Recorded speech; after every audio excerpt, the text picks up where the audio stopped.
ગુજરાત પ્રદેશ ભાજપ યુવા મોરચાના નવનિયુક્ત અધ્યક્ષ ડોક્ટર હેમાંગ જોશીનું ભરૂચ ખાતે ભવ્ય સ્વાગત કરવામાં આવ્યું હતું। શહેરના જાડેશ્વર વિસ્તારમાં આવેલ સાંઈબાબા મંદિરથી કોલેજ રોડ સ્થિત આત્મીય હોલ સુધી વિશાળ બાઇક રેલીનું આયોજન કરવામાં આવ્યું હતું।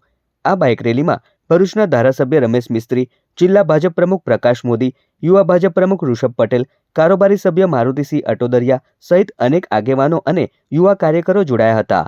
રેલી દરમિયાન યુવાનોમાં ભારે ઉત્સાહ અને ઉર્જા જોવા મળી હતી। બાઇક રેલી બાદ આત્મીય હોલ ખાતે ડોક્ટર હેમાંગ જોશીની અધ્યક્ષતામાં યુવા સંમેલન યોજાયું હતું।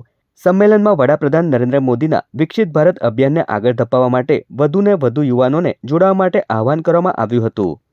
ભારતીય જનતા પાર્ટી પ્રદેશ યુવા મોરચાના અધ્યક્ષ તરીકે દાયિત્વ મળ્યા બાદ આજે ભરૂચ જિલ્લાના તમામ યુવાઓ સાથે સંવાદ કરવાનો મને મોકો મળી રહ્યો છે અને તમામ યુવા મોરચાના દેવતુલ્ય કાર્યકર્તાઓ દ્વારા મોટી સંખ્યામાં ભવ્ય બાઇક રેલીથી સમગ્ર વિસ્તારની અંદર અત્યારે આગમન થયું છે અને જે પ્રકારનો પ્રેમ આશીર્વાદ તમામ કાર્યકર્તાઓએ આપ્યો છે, અમારા સંગઠનના માનનીય પ્રમુખશ્રી અને તમામ ચૂંટાયેલા પ્રતિનિધિઓ પણ અહીં હાજર છે, ત્યારે હું સર્વે ભરૂચના ભારતીય જનતા પાર્ટીના સર્વે કાર્યકર્તાઓનો ખૂબ ખૂબ આભાર માનું છું અને આદરણીય વડાપ્રધાન શ્રી નરેન્દ્રભાઈ મોદીજીનું જે વિકસિત ભારતનું લક્ષ્ય છે, આ લક્ષ્યને સાકાર કરવા માટે રાજ્યના તમામ યુવાઓને જોડવા માટે માન્ય પ્રદેશ અધ્યક્ષ શ્રી આદરણીય જગદીશ વિશ્વકર્માજીએ મને આ જે જવાબદારી આપી છે, એ જવાબદારીમાં સૌ યુવાનો સાથે મળી અને વિકસિત ભારત માટેનું એક કાર્ય કરીશું।